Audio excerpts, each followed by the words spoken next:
काली नजर। माँ, माँ, अरे क्या माँ माँ कर रहा है? बकरी का बच्चा है क्या? अरे माँ, मजाक छोड़ो। मुझे फाइनली वो मेन चौराहे वाली दुकान मिल गई है। अब देखना, आपका बेटा दुगनी स्पीड से पैसा कमाएगा। उफ़ो, ये क्या? मेरी ऑनलाइन मेकअप क्लास चल रही है। इतनी जोर से क्यों बोल रहे हो आप दोनों?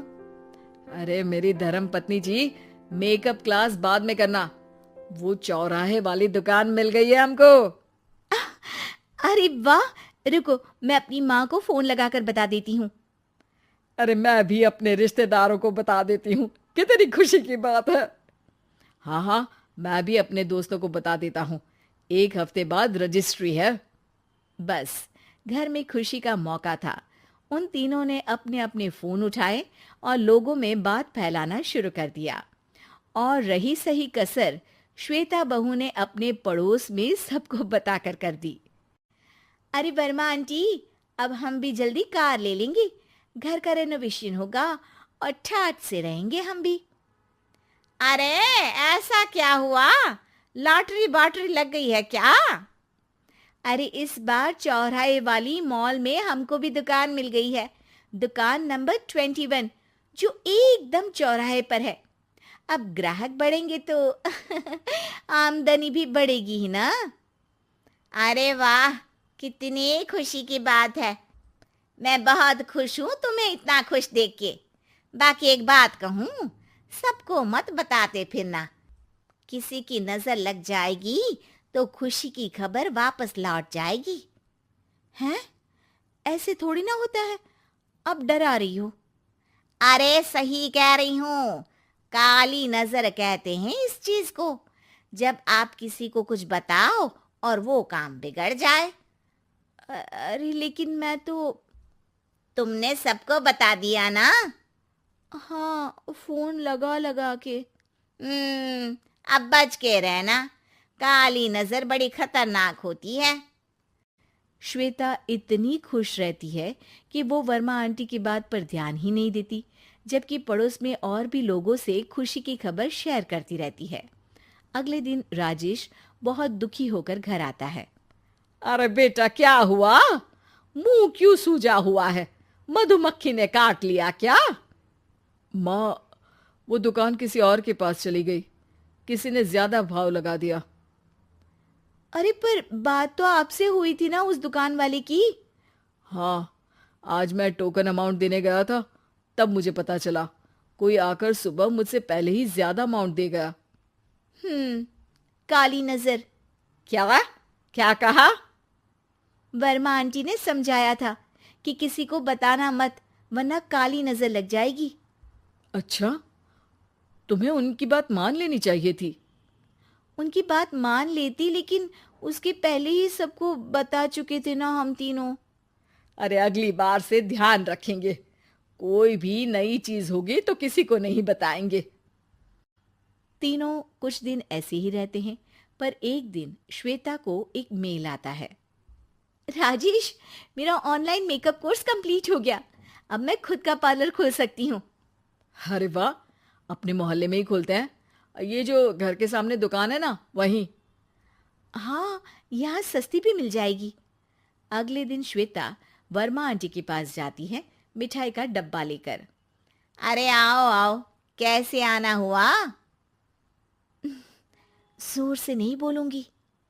वो सामने वाली दुकान है ना, वहां मैं अपनी पार्लर की दुकान खोलने वाली हूँ। उसकी मिठाई है। अरे वाह, बहुत बधाई हो तुमको।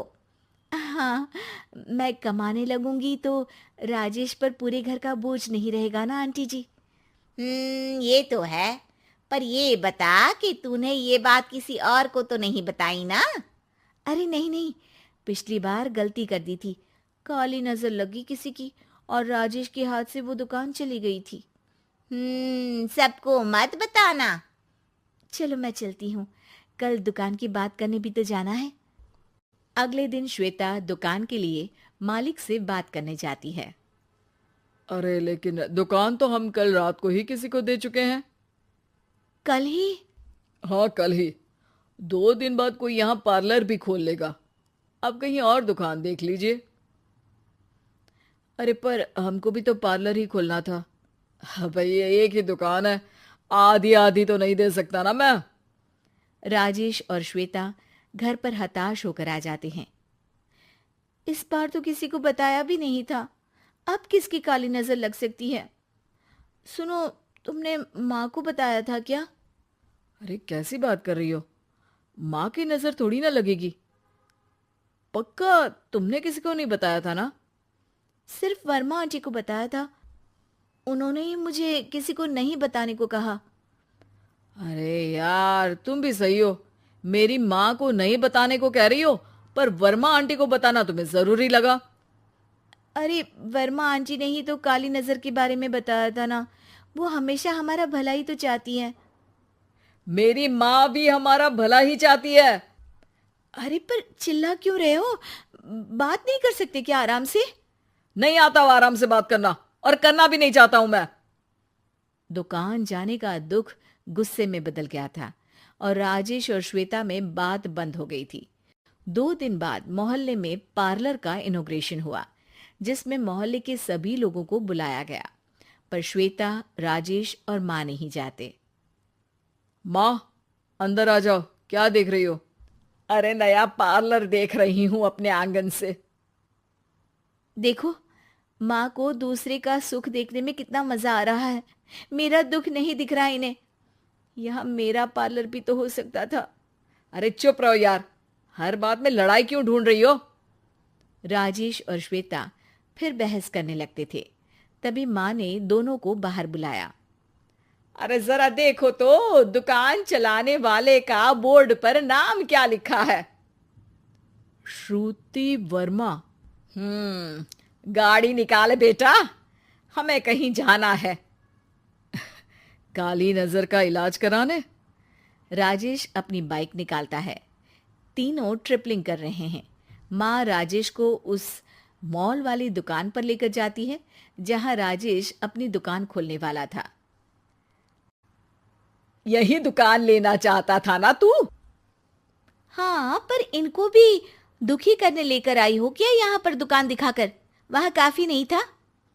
अरे श्वेता, थोड़ा सब्र रख, अभी पता चलेगा कि हम यहाँ क्यों आए हैं। बता, इस दुकान चलाने वाले का नाम क्या है? अनुपम वर्मा। कुछ समझ में आया?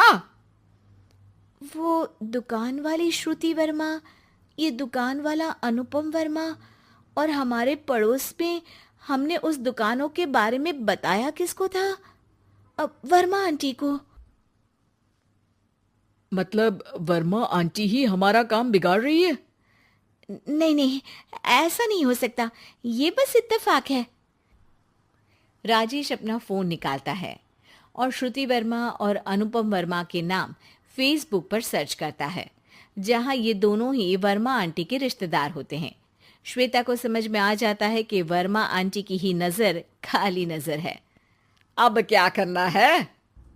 कोई भी खुशी की खबर हो तो काली नजर से बचना है, यानी वर्मा आंटी से बचना है। अरे पर मुझे ये समझ में नहीं आया कि वो हमारे साथ ऐसा क्यों करेंगी।